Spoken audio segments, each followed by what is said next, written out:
New Orleans Saints, Nolans at the Indianapolis Colts.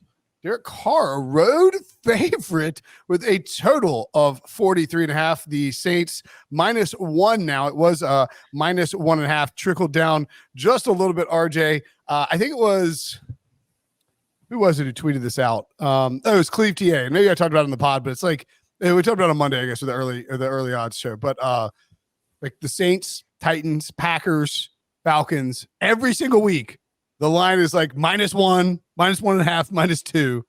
And you just don't really know what you know. You're going to get some defense, some low scoring games. I guess last Thursday they actually put up a ton of points against the Jaguars, but hard to imagine this being a shootout here. Yeah, Saints have played in a lot of under type of games. I think it was 11 in a row before that game. So I can see that. Their offense is also 28th in yards per play. They were 3 of 18 on third down last week, and their longest completion was 21 yards. Just the offense is not playing very well right now. Indy's defense, they give up a lot of points, it seems, but they actually held Cleveland to 4.4 yards per play in that game, just 2 drives of more than 36 yards. It was all turnover based, but that's what you get with Gardner Minshew. I mean, he's going to help both teams score, as much as he can and make it a high scoring game, it seems. Offense, 6.8 yards per play against a great Cleveland defense that plays man. I think it's a good matchup for Minshew again here, even though New Orleans defense is very solid across the board. So you would hope that if you like New Orleans, the defense would carry the team, but it's hard to back that offense on the road. And I think Minshew has a good matchup here. So as long as he doesn't fumble the ball away or throw some easy interceptions, the Colts probably take it here, but this line doesn't know what it wants to be. I'm just a lean Colts right now.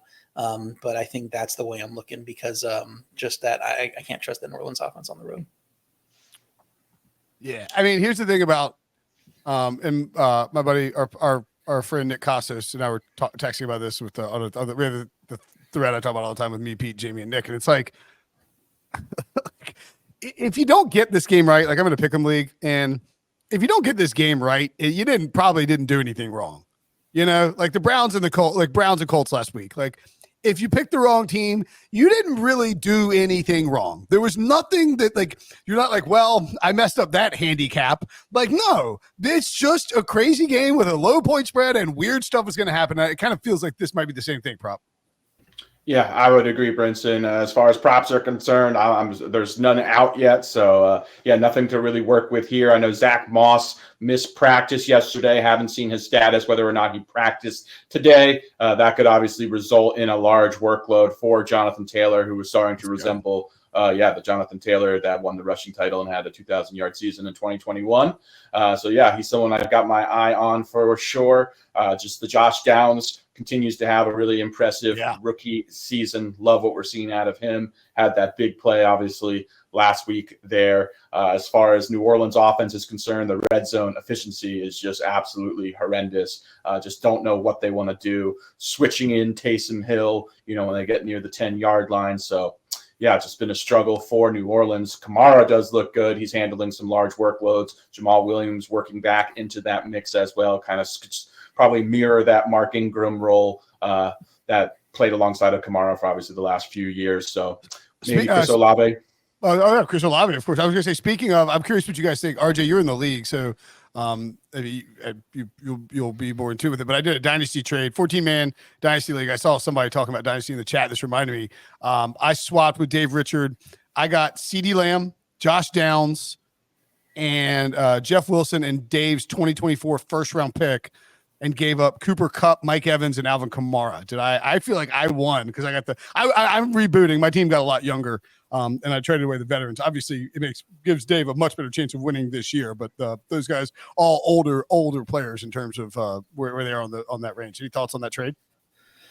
Yeah, well, we'll see with Josh Downs how he plays with Anthony Richardson long term because a lot of his production here has come with Minshew.